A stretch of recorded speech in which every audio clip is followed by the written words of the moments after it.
Good morning. आज हम करेंगे assessment of Hindu undivided family. Hindu undivided family सबको पता है जो क्या होता है। हिंदू अनडिवाइडेड फैमिली जो जॉइंट फैमिली होती है जिसके अंदर दो या दो से अधिक पर्सन होते हैं और वो एक साथ रहते हैं। हिंदू अनडिवाइडेड फैमिली क्या होती है? जो किसी एग्रीमेंट से पार्टनरशिप नहीं होता उनके रिलेशन में, उनका स्टेटस की वजह से होता है, क्योंकि जो पर्सन होते हैं वो एक दूसरे के कुछ रिलेशन लगता है उनका, इसलिए वो क्या क्या कहलाते हैं?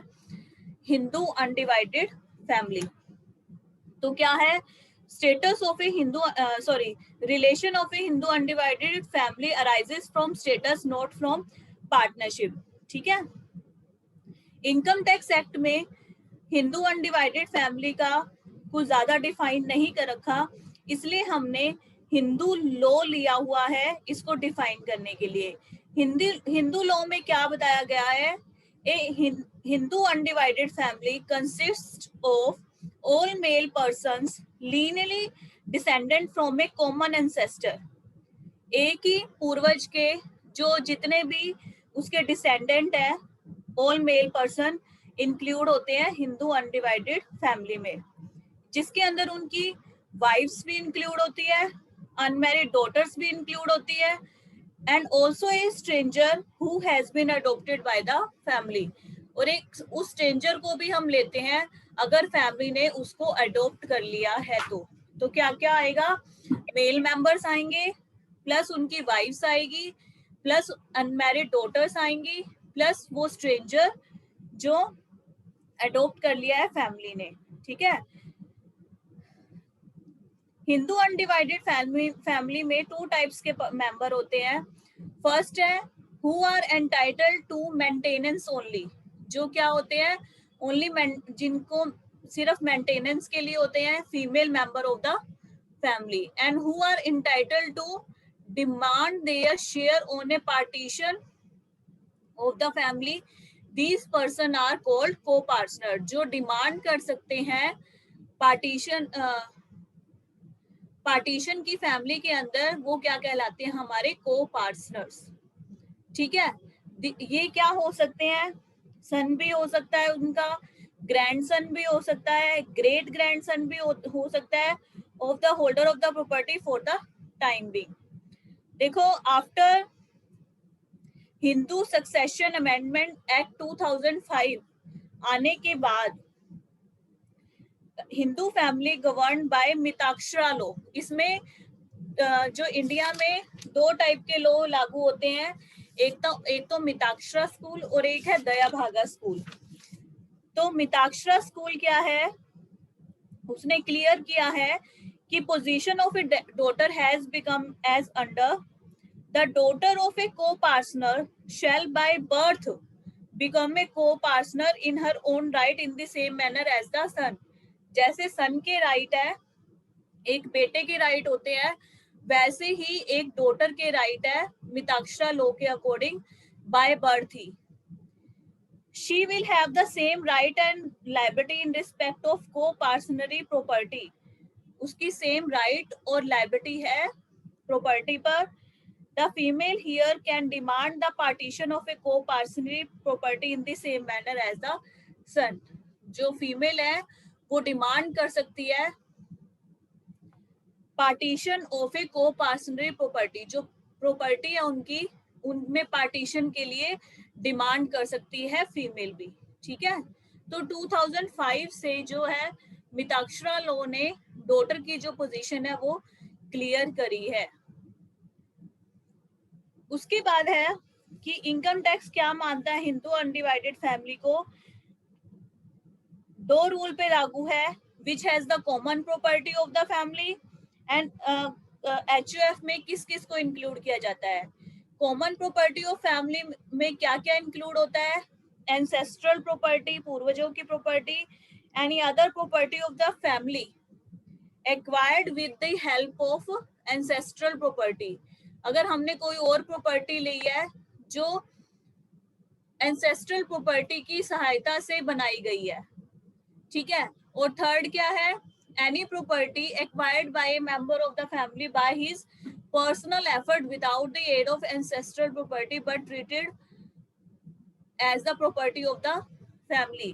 एक तो देखो पूर्वजों की प्रॉपर्टी जो चलती आ रही है, मान लीजिए लैंड थी जो हमारे पूर्वजों ने ली हुई थी, वो अभी तक हमारे पास पड़ी है। उसके बाद क्या कहा है, उस एंसेस्ट्रल प्रॉपर्टी से कोई दूसरी प्रॉपर्टी एक्वायर की है। एंसेस्ट्रल प्रॉपर्टी, मान लो लैंड बेचकर हमने कोई बिल्डिंग ले लिया, कोई फ्लैट ले लिया, वो प्रॉपर्टी पूरी फैमिली की है, तो वो क्या होगा, अदर प्रॉपर्टी। थर्ड में क्या है, हमारे पर्सनल एफर्ट, हमने कमा के पूरी जो हम कमाई कर रहे हैं उससे हमने कोई इन्वेस्टमेंट किया, कोई प्रॉपर्टी खरीदी है, तो वो भी हमारी क्या कहलाएगी, फैमिली की प्रॉपर्टी कहलाएगी। एचयूएफ में क्या क्या शामिल करते हैं, all person lineally descendant from a common ancestor, एक कॉमन पूर्वज के जो सारे जो डिसेंडेंट है उनको, उनकी वाइफ्स को और उनकी अनमैरिड डॉटर्स को इंक्लूड करते हैं। मेल को करते हैं, और उन मेल की अगर विडो है कोई तो उनको भी करते हैं। हस्बैंड एंड वाइफ को करते हैं, ब्रदर्स को करते हैं, window of the member of the family. ठीक है, उसके बाद आता है कर्ता ऑफ द फैमिली। कर्ता कौन होता है, जो सीनियर मोस्ट मेल मेंबर होता है फैमिली का, दैट इज कॉल्ड कर्ता। ठीक है, अगर वो अपना राइट सरेंडर कर देता है किसी और के लिए, अपना राइट सरेंडर कर देता है, तो उससे जो जूनियर होगा वो कर्ता अपॉइंट किया जाएगा। अगर कोई फैमिली में कोई भी मेल मेंबर नहीं है फैमिली में जो मतलब कर्ता की पोजीशन संभाल सके, तो जो सीनियर मोस्ट फीमेल मेंबर होगी वो होगी कर्ता एक फैमिली की। ठीक है, फिर उसके बाद है two schools of HUF according to Hindu law. Hindu law के अकॉर्डिंग दो स्कूल आते हैं, फर्स्ट मिताक्षरा स्कूल, सेकेंड है दया भागा स्कूल।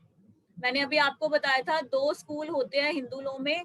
मिताक्षरा स्कूल जो है वो पूरे इंडिया पे अप्लाई होता है except state of west Bengal, Assam and some part of Odisha.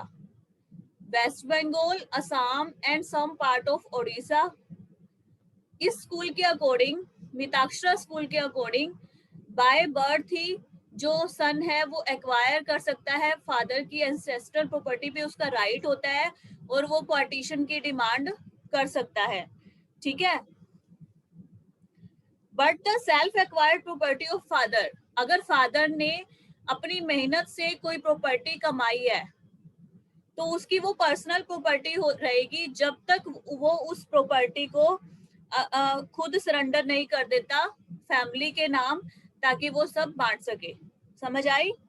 अगर किसी की अपनी ओन प्रॉपर्टी है, जब तक वो ये नहीं दिखाते कि ये जो प्रॉपर्टी है वो पूरी फैमिली की है, तो वो तब तक वो उसी पर्सन की रहती है। But the self-acquired property of the father remains his personal property, and the income from self-acquired property of the father is to be assessed as the income of an individual even after the birth of the son. In any case, the father has a right to impress his self-acquired property with the character of joint family property. वो क्या कर सकता है, अपनी self acquired property को joint family property में convert कर सकता है। जो ये कन्वर्जन होता है, इसके लिए जरूरी नहीं है फॉर्मेलिटीज की जाए, डॉक्यूमेंट्स बनाए जाए, रजिस्ट्रेशन करवाया जाए। ठीक है, तो क्या सीखा हमने मिताक्षरा स्कूल में? मिताक्षरा स्कूल बंगाल, असम एंड ओडिशा में लागू नहीं होता, और इसमें जो एंसेस्टर की प्रॉपर्टी होती है उस पे सन का बाय बर्थ ही राइट होता है। दया भागा स्कूल जो बंगाल, असम एंड उड़ीसा में लागू होता है, इसमें क्या होता है, सन का जो राइट होता है एंसेस्टर की प्रॉपर्टी पे वो after the death of the father होता है। ठीक है, after the death of father होता है, जब तक वो उसकी मृत्यु नहीं हो जाती फादर की, तब तक वो फादर उस प्रॉपर्टी को कैसे भी सेल कर सकता है, डोनेट कर सकता है, ट्रांसफर कर सकता है किसी भी मैनर में। आई होप ये दोनों स्कूल आपको क्लियर हो गए होंगे। उसके बाद है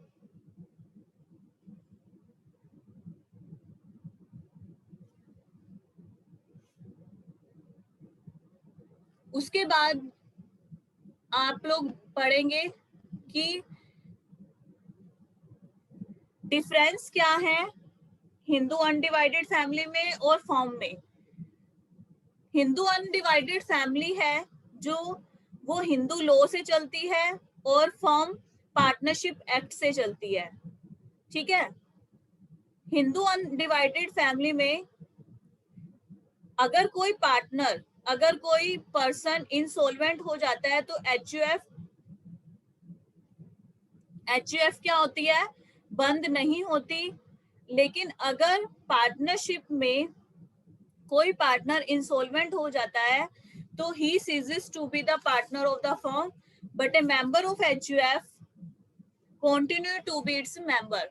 मतलब अगर कोई पार्टनर इंसॉल्वेंट हो जाता है फर्म के अंदर तो वो क्या हो जाता है, सीजेस टू, वो पार्टनर नहीं रहता। लेकिन एचयूएफ में अगर कोई पार्टनर इंसॉल्वेंट हो जाता है तो वो पार्टनर रहता है। ठीक है, थर्ड है डेथ हो जाती है। तो अगर पार्टनरशिप में डेथ हो जाती है तो पूरी जो पार्टनरशिप है, जो फॉर्म है, वो डिसॉल्व हो जाती है। लेकिन एचयूएफ में ऐसा नहीं रहता, कंटिन्यू रहती है। Inspect books of account, partnership में कोई भी पार्टनर वो बुक्स ऑफ अकाउंट्स को इंस्पेक्ट कर सकता है, लेकिन एचयूएफ में ये राइट नहीं है फैमिली मेंबर्स का। नेक्स्ट है न्यू मेंबर। अगर पार्टनरशिप में कोई न्यू मेंबर आता है तो उसको सबकी कंसेंट लेनी पड़ती है, सभी पार्टनर्स की। लेकिन एचयूएफ में ऐसा कोई चांस नहीं है कि न्यू मेंबर आएगा तो उसे सबकी जो है लेनी पड़ेगी परमिशन, क्योंकि बाय बर्थ ऑटोमेटिकली वो मेंबर बन जाता है एचयूएफ का। उसके बाद है profit sharing ratio. Profit sharing ratio होता है जो फर्म का वो पार्टनरशिप डीड में लिखा होता है। अगर पार्टनरशिप डीड जाएगी तभी उसका प्रॉफिट शेयरिंग रेशो चेंज होगा। लेकिन एचयूएफ में क्या होता है, उसका जो प्रॉफिट शेयरिंग रेशो होता है वो डिपेंड करता है उसकी फैमिली पे। अगर न्यू बर्थ हो रही है या डेथ हो रही है उस हिसाब से उनका जो राइट है वो भी चेंज होता रहता है। Member of the family, partnership में 50 मेंबर से ज्यादा नहीं होने चाहिए और एचयूएफ में there is such no restriction. उसके बाद है लायबिलिटी। पार्टनरशिप में अनलिमिटेड लायबिलिटी होती है पार्टनर्स की। एचयूएफ में जो पार्टनर्स की लायबिलिटी होती है is limited to the extent of asset acquired by the family. ठीक है, तो यहां तक इसकी जो है लायबिलिटी होती है। फिर उसके बाद एक और बीच में दिया हुआ है topic, residence of Hindu undivided family.